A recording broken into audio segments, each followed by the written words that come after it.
You have been watching a judge read out what is ultimately a staggering amount of money that Alex Jones is now being ordered to pay to families of Sandy Hook school shooting victims for the lies that Jones perpetrated, for the conspiracy theories that he put forward, claiming Sandy Hook was a hoax. It obviously was not. Nearly 24 people killed, murdered on that horrific day in Newtown, Connecticut. This trial, of course, taking place in Connecticut with the damages totaling roughly $1 billion.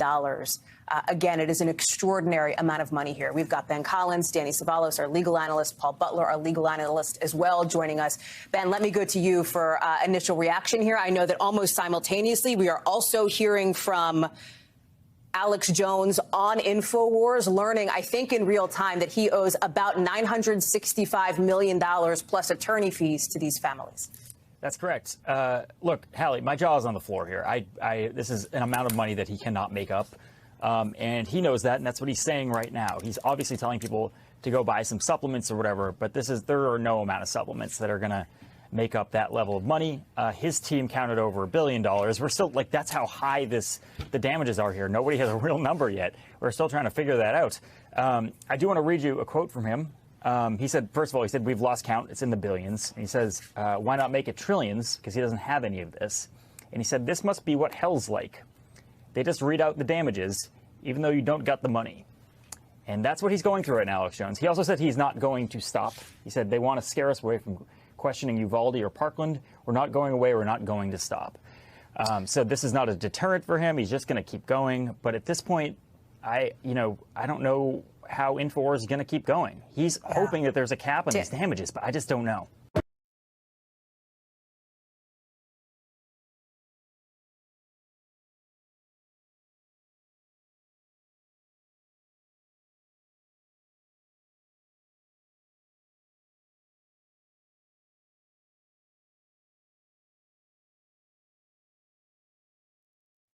Alex Jones, host of the alternative media site Infowars, has finally been held accountable for the libelous damages he has caused for the last 10 years, marginalizing the deaths of 28 people at the Sandy Hook Elementary School, where a lone gunman entered the premises and gunned down teenagers and mostly school kids, as well as teachers. Jones started to promote outlandish fringe theories from the Sandy Hook kids are still alive, to the crisis actor parents who feigned tears before TV cameras, which fed into a frenzy of half-cocked irrational followers of his to personally piss on the graves of dead Sandy Hook kids and even threaten the parents, telling them they were part of some huge conspiracy that involved a cabal of Illuminati, sex-crazed psychopaths bent on governing the world by having everyone microchipped. But earlier this afternoon, Jones was held liable for the many years of disinformation and slander. Most of the legacy media jumped on this issue, stating that this is the final end of the irrational and gregarious fool, Alex Jones. But according to the self-appointed Caliph of Truth, Alex Jones isn't going anywhere.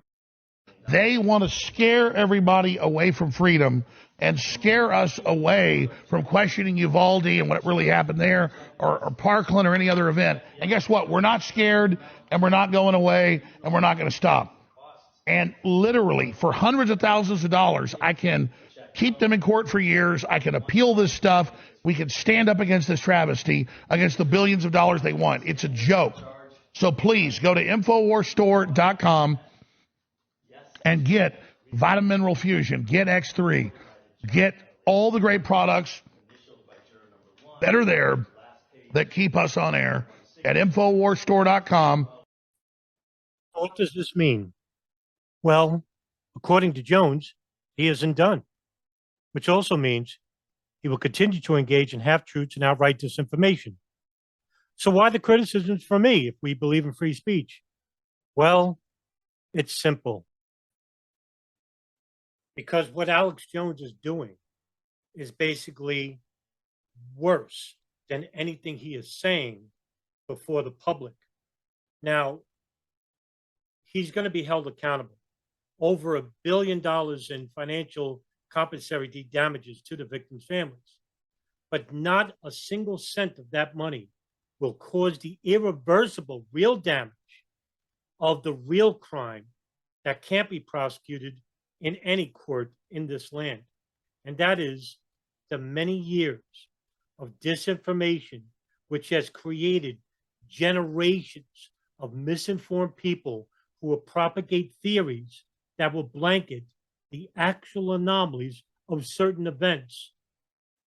For example, with the events of September 11, 2001, Alex Jones for years has propagated theories such as living hijackers, no plane crashes at the Pentagon, no plane crash at the Shanksville field in Pennsylvania. These theories were propagated by a film called Loose Change, in which Alex Jones helped to disseminate to the public. Millions of people have seen this film, which basically propagated these outlandish theories, which caused so much damage in the public sector, which has created millions of people to question whether hijackers existed or whether actual planes had actually crashed into these sites. Meanwhile, the reality is, yes, these planes were hijacked. Yes, these planes did crash into the Pentagon, Shanksville, and the World Trade Center.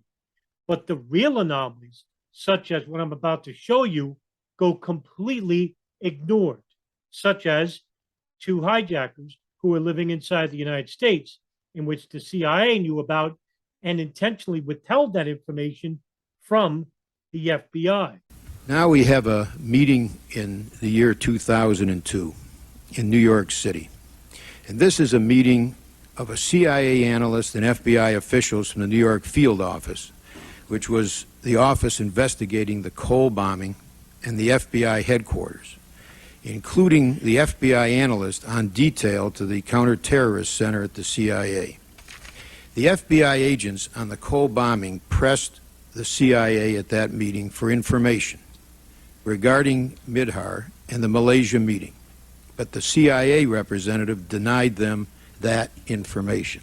It's a very specific finding in the staff report that there was a refusal to share that information relative to Midhar and Malaysia and as to why the CIA was tracking Midhar at a June 2001 meeting on a specific request of an FBI agent in New York. My question is, do you know why that CIA agent refused to tell the CIA agent what the FBI, what the CIA, let me start over. Do you know why the CIA agent refused to tell the FBI agent what the CIA agent knew when the FBI agent specifically said, why are you tracking Midhar? We have, we're going to have a disagreement on the facts here. And here are the facts as I understand them. There were 3 people who left New York to go to Washington to go to New York that day. It was an FBI analyst from FBI headquarters, an FBI analyst from our counterterrorism center, and our analyst. They went up to discuss the Cole investigation. The FBI analyst from FBI headquarters brought the surveillance photos with her. And at the end of the conversation, and I've now talked to 2 of the people involved, Senator, the FBI analyst from FBI headquarters handed the surveillance photos to the New York field office personnel. There was some discussion about them. Indeed, they were talking about different people. Midhar was not who they were talking about in this meeting. When I asked our person at this meeting as to whether he was specifically asked about Midhar and Hazmi, he has no recollection of the subject ever being directed to him or ever coming up. So there's a factual issue here, and I've only talked to 2 of the people involved. Let me read you the staff report. The CIA analyst who attended the New York meeting acknowledged to the Joint Inquiry staff that he had seen the information regarding al-Midhar's U.S. visa and al-Hazmi's travel to the United States, but he stated that he would not share information outside of the CIA unless he had authority to do so. That's what he told our staff. Do you disagree with that? Sir, I've talked to him as well. Do you disagree that he said that to our staff? Well, no, I don't disagree. He said it to your staff. I'm telling you what Did he told tell you something differently? Yes, sir. He gave me a different So perspective. he told you and he told our staff something differently. Well, okay. but I think it's important, sir, Yeah, but our time is limited, so let me just keep going. That's the answer. He told you something differently from what he told our staff. Mr. Mueller, Director Mueller, at that June 11th meeting, did the FBI know that Midhar and Hazmi were at the January 2000 meeting of al-Qaeda operatives in Malaysia? I don't believe they did. All right. So we still don't know in June of 2001 what the CIA has known for 15 months. Or about additional hijackings that were going to take place, like this clip from DJ Thermal Detonator's channel, where there is additional arrests on September 13, 2001. Who are these people? Why aren't we asking these questions? Were they Al-Qaeda? Were they CIA-backed dissidents who were going to hijack additional planes and crash them into sensitive targets in the intercontinental area of the United States? Investigators now have what they believe to be one of their most important leads. It's the detention of two men stopped on a train. Investigators believe they may have important information about the terrorist support network. Senior officials now say the FBI is very eager to find out exactly what the two men were up to when they were detained Wednesday on an Amtrak train in Texas. Authorities say the two, Ayub Khan and Mohammed Azmath, boarded an airplane in Newark on Tuesday, the day of the suicide plane attacks, bound for San Antonio, getting off the plane when it was grounded by the FAA in St. Louis. They then boarded an Amtrak train but were detained in Texas after getting into an argument during the train ride. Federal agents say the two were carrying box-cutting knives similar to the ones the FBI says were used by the hijackers to intimidate passengers. Investigators have been questioning the men in Texas, saying they've been somewhat cooperative. Not saying that they weren't cooperative. We talked to them, of course. But now authorities plan to question them further in New York. And a senior government official tells NBC News he believes they likely have information about the terrorist network responsible for this week's attacks. The FBI is also circulating a list of more than 100 names of suspected associates of the hijackers and people who authorities believe may have useful information. But so far, no one is accused of being in on the attack. If we believe that there's somebody in the United States who was associated with this conspiracy and we had evidence upon which to base a charge, we would have and would level that charge. Officials have also found what they believe is a computer used by one of the hijackers. They say it contains information about the planning for the terrorist attack, but nothing they say about any further attacks. Now, one other development we should note, Rick, there has been another arrest. We were told of it late on Friday, an arrest of a man in New York who was one of the people trying to get on those planes in LaGuardia and JFK that also closed down Newark Airport.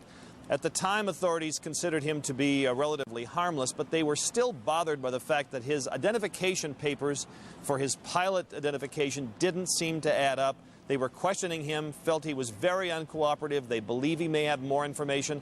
So they're holding him under arrest on what they call a material witness warrant, which allows federal authorities to hold someone who investigators believe may have important information that would aid their inquiries. And that's what he's being held on now. He's not charged with any crime, but he is being held on this material witness warrant because they believe he may have information and he's just not telling them anything. NBC's Pete Williams reporting live. Now, over the years, the media helped to cover up these real questions of why the intelligence services like the CIA, like the Israeli Mossad, or the Saudi General Intelligence Directorate, why they were following the al-Qaeda operatives who were involved with 9/11 hijackings, why they didn't share this information, which could have prevented 9/11 from even happening. Instead, the right-wing media jumped all over the fringe aspects of 9/11 for those right-wing media pundits and for those who vote on a right-wing basis who claim to be supporters of Alex Jones. Well, this is what Fox News interviewed and basically supported as actual truthers. The 9/11 conspiracy theories just won't go away. In fact, this week's Time magazine spends a good deal of ink talking about the latest theories.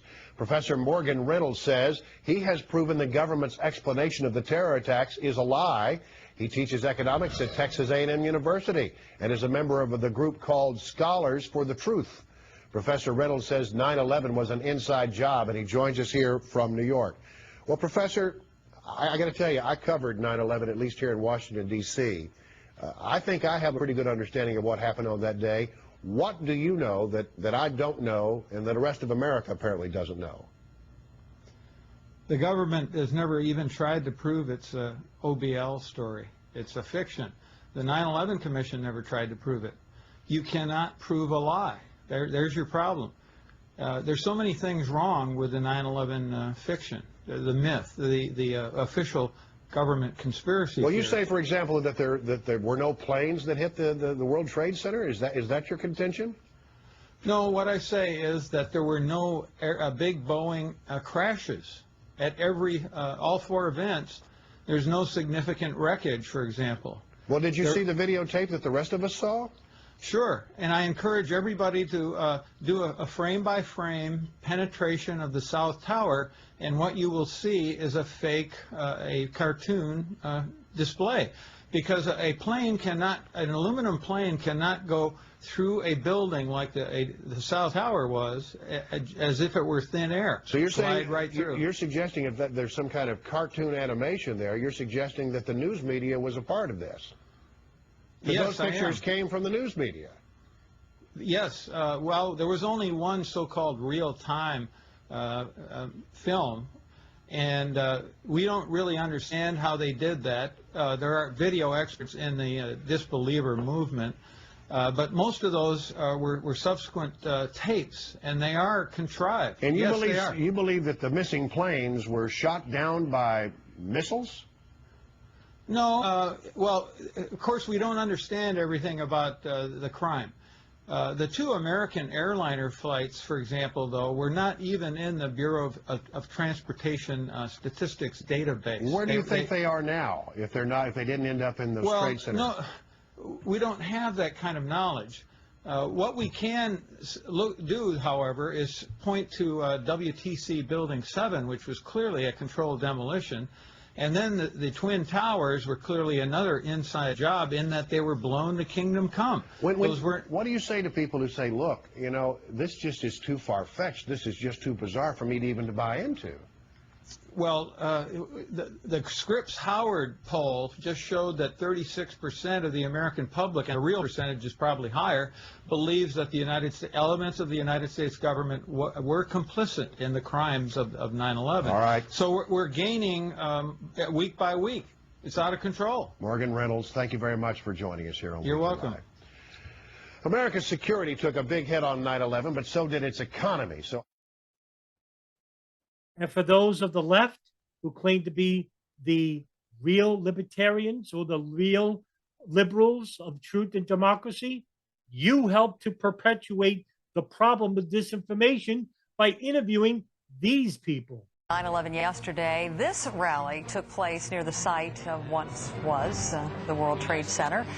A group of conspiracy theorists gathered to demand an investigation of who was really behind the terror attacks. It's all because of an internet film called Loose Change that is challenging the official version of 9/11. Deborah Farrick set out to find out more about the people behind it. The conspiracy theories began even before the smoke had cleared. First impressions pulled apart and analyzed. It appeared to be a U.S. military helicopter. On-the-scene reports presented as evidence of a possible government cover-up. There's no reason to believe that this jet was there for any nefarious purposes, but the Secret Service was very concerned. Every reason, every answer. The man in the video looks and acts nothing like bin Laden. Scrutinized and challenged. Are we supposed to believe that it disappeared into this hole without leaving any wreckage on the outside? These are some of the events called into question by a film made for $2,000 by 3 friends using a laptop computer. It's called Loose Change. When it hit the web last year, it spread like wildfire, downloaded some 10 million times, translated into 13 languages. The 80-minute documentary presents its own evidence and asks viewers to look closely and ask questions. Like, could the Trade Center have been brought down by bombs? Could the Pentagon have been hit by a missile? And what happened to plane debris in Shanksville? To accept the official story of 9/11, you really had to accept hundreds of different coincidences all at once. Dylan Avery is the film's writer, director, and narrator. Jason Burmis did the research, and Corey Rowe is the executive producer, a war vet who fought al-Qaeda in Afghanistan. I met my enemy and the people that supposedly pulled off this attack. These people are not strong enough, and they're not advanced enough to pull off these synchronized attacks. They are not engineers or trained investigators, and only Jason has a college degree. In your mind, there is no question that it was actually a conspiracy. I wish it was absolutely. I wish it was. They're not alone. A Zogby poll of 1,200 Americans taken in May found that 42% feel the government and 9/11 Commission took part in some kind of cover-up. Former Senator Bob Kerrey spent months investigating the attacks as part of the 9/11 Commission. He says the only conspiracy was the one by al-Qaeda. The substantial evidence U.S. government didn't do enough to confront what was an obvious enemy. But the fact that they did too little, in some cases didn't do anything, is not evidence that the United States government organized this conspiracy. The filmmakers don't buy it and say they've meticulously studied the events of September 11th. The bottom line is that World Trade Center 1, 2, and 7 have to be controlled demolitions. We have isolated the blast points 20, 40, and 60 floors below the World Trade Center. We showed this clip to Glenn Corbett, a fire expert who helped investigate the physical collapse of the towers. There's no doubt that the subsequent fires that erupted could weaken that steel and bring the buildings down without any help from explosives. As for the filmmakers, you say this is a conspiracy. Isn't it possible that it was simply a colossal failure by the U.S. government? For them to have been completely caught off guard by September 11th, we would have to believe that our government is, the Three Stooges. But regardless of what you believe, the film certainly has people thinking. Deborah Fayerick, CNN, Oneonta, New York. So it's not so much about what Jones said or the freedom to basically say it. That's not what I'm against. The real crime of Alex Jones isn't what he said to the victims' families or what about their loved ones that were killed at Sandy Hook. It's the disinformation which has helped to create millions of people to believe in the outlandish instead of questioning the actual anomalies of certain events, in which I used one example, September 11th, 2001. And that's where I have harsh criticisms for people like Alex Jones and Richard Gage and Barbara Honegger and Jason Burmis and Rebecca Roth, Christopher Bolin, and the list goes on and on and on. And if you ever notice any of these people who have written books, who have given lectures, who basically propagated from living hijackers to CGI planes to the whole entire federal apparatus and the intelligence agencies are all guilty and in on it, including the first responders and the public civil servants of covering up this crime of 9/11. Well, the real questions are going to get ignored. And then the real investigators, the honest researchers, people like Paul Thompson or Ray Noloshilsky or DJ Thermodetonator or Kevin Fenton or John Gold or Robbie and Abby Martin, all of these people were basically showing the public about real anomalies, about real cover-ups involving such huge tragedies such as 9/11 or the 1993 World Trade Center bombing. They go ignored because it's not sexy enough, because it's not interesting enough, because it's long and drawn out, and I need to do real honest research and work. It's too complex or it's too big. And instead, you rather go for something so fantastical because it caters to your certain worldviews, whether it be political, religious, racial, or a combination of all thereof. You would rather be mentally lazy and not do the work that's involved with meticulous research.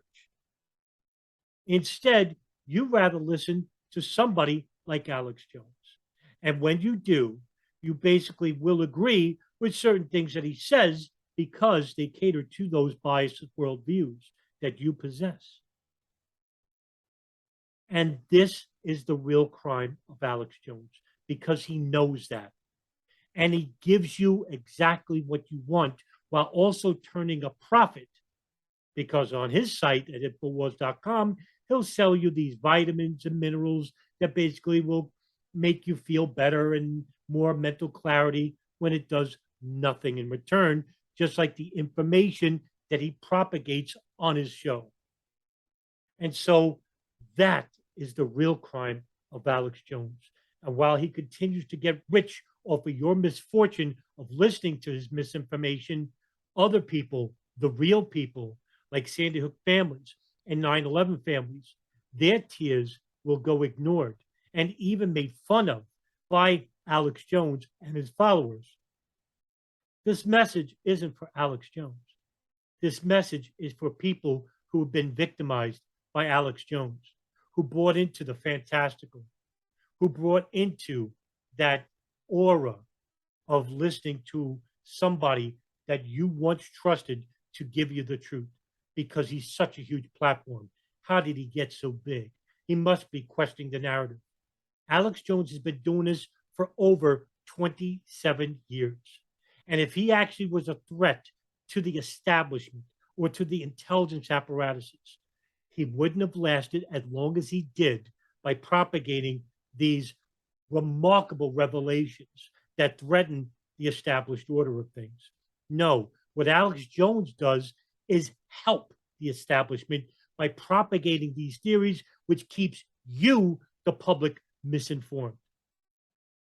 And because you're misinformed and because you believe in certain things, you basically offer no resistance and no threat to the establishment, whatever they may be. Illuminati, New World Order, Israel, Saudi Arabia, you never know. And with Alex Jones, there is no names. There's only these sloganeers and vague terms, which basically threaten nobody. And that's because he himself doesn't know who these people are. To him, these are apparitions in his mind made to live through his mouth. And you may say, well, the media does it too. Well, guess what? That's right. But the media themselves basically aren't your friend. Not Fox News, not CNN, not CBS, not MSNBC. None of them are. And they're basically allowed to get away with it because you basically fall for their misinformation, just like Alex Jones, because of your preconceived biases. Left, right, black, white, Jew, Muslim, Christian. You're jumping from one area to another, basically arguing with each other, fighting against each other, causing internal conflict. Meanwhile, the real criminals, the real instigators of events like 9/11, they basically get off scot-free, just like they did with JFK and the assassination of Martin Luther King and Malcolm X and Robert Kennedy as well. And they're allowed to get away with things like the invasion of Iraq, the invasion of Syria, by giving them millions of dollars to terrorists to overthrow an elected government. So many instances of history gone largely ignored because you're not allowed to know anything. You're allowed to believe whatever you want.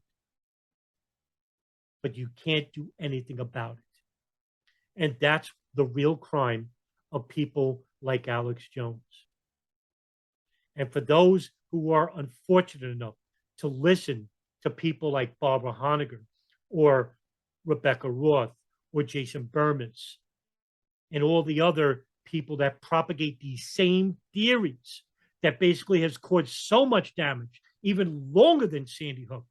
Well, maybe 9/11 victims' families who are watching this video, now maybe it's your turn to turn the tables and hold these people accountable for the slander and the lies and misinformation which malign the dead who were killed at the World Trade Center, the Pentagon, and Shanksville. Maybe it's high time you hold people like Barbara Honegger or Judy Wood or Jason Bermas or Jim Fetzer or Ace Baker and Morgan Reynolds and John Lear and Christopher Bolin and Rebecca Roth and Lawrence Guineau and Richard Gage and Citizens Investigation Team, Loose Change, Pilots for 9/11 Truth, and all these people that propagate and malign the real victims of 9/11. Maybe it's high time that you, the victims, loved ones of these defamation, slanders, libels, assaults on the people who were killed on 9/11, maybe it's high time you start suing these people in a court of law because they've been doing it for 21 years. With Sandy Hook, the media gave attention to that. But with 9/11, it basically goes largely ignored. And on top of that, the real anomalies of 9/11, which show a much bigger cover-up and a much bigger conspiracy, go often ignored. And another crime that Alex Jones does is basically get the reputable researchers into the same camp as the irresponsible ones. Because if anyone's going to declare the government is guilty for some part of 9/11, well, they're all going to be shown as nothing more than crackpots that Alex Jones pretends to be. Now, is Alex Jones basically a crackpot, or is he playing one? I couldn't really tell you the truth.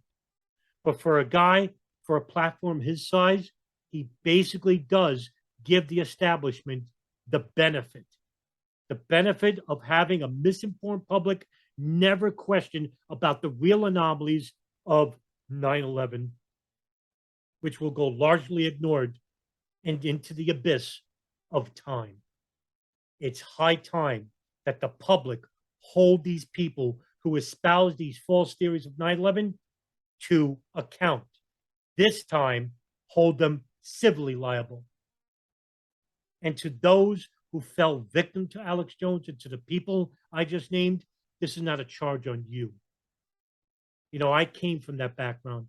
I once questioned whether a plane really hit the Pentagon, whether planes were hijacked.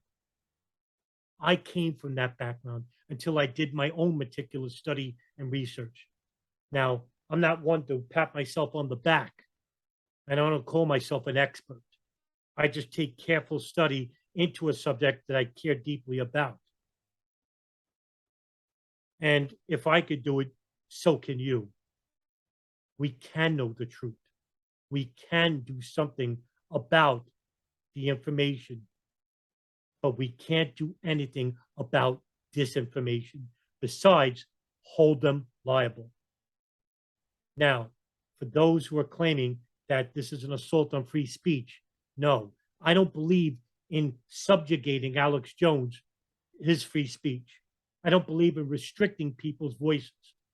Everyone has a right to free speech, but you don't have the right to basically propagate false theories while maligning people at the same time and benefiting from it.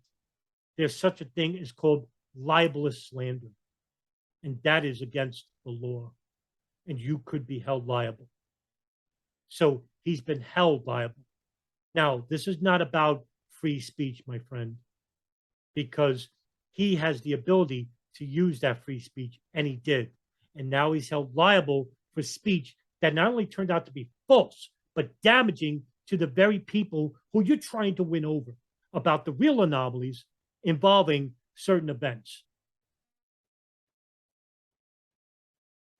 So I'll end the video like this.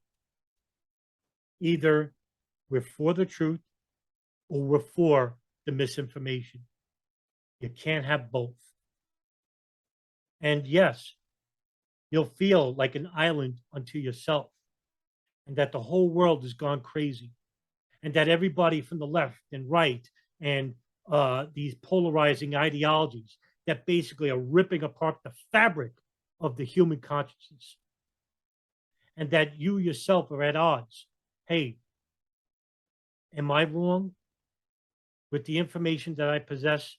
Is it wrong? No. The truth is not universally believed. It can only be universally known. And until we break that consciousness of disinformation and misinformation and people like Alex Jones and hold them accountable, then we will have this repetitious nature of misinformation and disinformation while the real anomalies and the real conspiracies go ignored, and the real perpetrators and the real operators and the real guilty parties go. I haven't actually theorized myself about what I think about 9/11, who was behind 9/11. I don't want to theorize. I want to be the person who's compiling facts and remaining neutral. However, if we look at the theories of 9/11, there are four main theories we can say about what the Bush administration did or didn't do on 9/11. The first one is the official theory. The Bush administration supposedly did as good a job as could be expected. As the White House press secretary said, there were no warnings at all. There was no way the attacks could have been stopped. The second theory is incompetence, that's why the attacks weren't stopped. Third one, some level of foreknowledge by the Bush administration. And the fourth one, some level of direct U.S. involvement in the attacks. Now, of these four theories, we can clearly say that the first theory, the official theory, is untrue. There were so many warnings that one government official called the level of warnings in the summer of 2001 unprecedented in U.S. history. To give you just one example, 2 days before 9/11, Osama bin Laden called his stepmother and told her, quote, "In 2 days you're going to hear big news and then you're not going to hear from me for a while," unquote. This story appeared in the New York Times. This call was quickly intercepted and translated by U.S. intelligence, and in fact there were other calls from Osama bin Laden himself in the days before 9/11 talking about the upcoming attacks. From that one warning alone, we should have done something, should have sent out some sort of warning indicating something would happen on the day of 9/11. At least there would be a chance something could happen. And these warnings are just the tip of the iceberg. There are so many warnings, you can't even count them all, including about a dozen from foreign governments. Many warnings specifically talking about planes being used as weapons. We know that Bush, President Bush himself, and other people high up knew about many of these warnings. It wasn't just that Bush got this one warning, the bin Laden determined to attack in U.S., the famous presidential daily briefing. He actually had many daily briefings that were very similar that we still know little about. The 9/11 Commission summed up some of these other warnings like this. They said, they consistently predict upcoming attacks that will occur, quote, on a catastrophic level, indicating they would cause the world to be in turmoil, consisting of possible multiple but not necessarily simultaneous attacks, unquote. That's from the 9/11 Commission. So the Bush administration knew something really catastrophic was going to happen. Furthermore, they were being told by many people that this would happen in the United States. For instance, Bush's counterterrorism czar, Richard Clarke, he warned, quote, something really spectacular is going to happen here, meaning inside the U.S., and it's going to happen soon, unquote. One top CIA official said in a public speech a month before 9/11, quote, we are going to be struck soon. Many Americans are going to die, and it could be in the U.S., unquote. So, there was ample warning, something should have been done. But what did the U.S. actually do in response to this unprecedented threat? How did they prepare? Not just against planes as weapons, but against any kind of attack. The fact is, they didn't do a single thing. For instance, Transportation Secretary Norman Mineta, he's still the Transportation Secretary, he said, when he was asked by the 9/11 Commission, quote, did the higher level of terrorist chatter before 9/11 result in any action across the government, unquote. He was asked this. His response, no. The 9/11 Commission concluded after the famous August 6, 2001 bin Laden determined to strike inside U.S. memo that neither Bush nor any high government Bush official had any kind of meeting to talk about this threat and discuss what to do in wake of that briefing. So, There are people who could have stopped 9/11. The airport security people, airplane pilots, immigration officials, military responders, local police. None of them were given any kind of special warning. Not only that, they were actually misled. For instance, the FBI, which was well aware there was a high threat level, they told state and local law enforcement in the summer of 2001 that the terrorism threat level was, quote, low, unquote. So we should be angry. No matter what theory you subscribe to about 9/11, incompetence, foreknowledge, whatever, you should be angry. If it was incompetence, which is the best case scenario outside of the obviously untrue official story that there is no way the attacks could have been stopped, then in my opinion, it was a case of gross criminal negligence, not to set up, at the very least, some kind of basic defense and take some basic preparations against some kind of attack. But there was nothing. Gross criminal negligence is a criminal offense. Yet many people, including maybe even some people here today, give Bush essentially a free pass on 9/11 and don't press the issue for fear of being tainted with the conspiracy theory brush. As a result, 9/11, the worst intelligence failure in history, is not considered Bush's greatest failure, but rather is considered his greatest triumph. The poll numbers surged in the wake of 9/11. People, unfortunately, are extremely misinformed.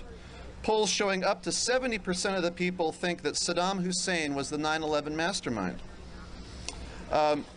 9/11 has been used to justify just about every aspect of Bush's policies, from the war on Iraq to even changing Social Security. So, if you don't like Bush's policies, if you don't want to see them implemented, don't forget the core issue that makes all of his popularity possible and his abilities to pass policies on issues about all kinds of different things. 9/11 is just as relevant as ever. Activists working on any issue need to help challenge the official story of 9/11 and cut down the core myth upon which the Bush administration justifies its policies. Thank you very much.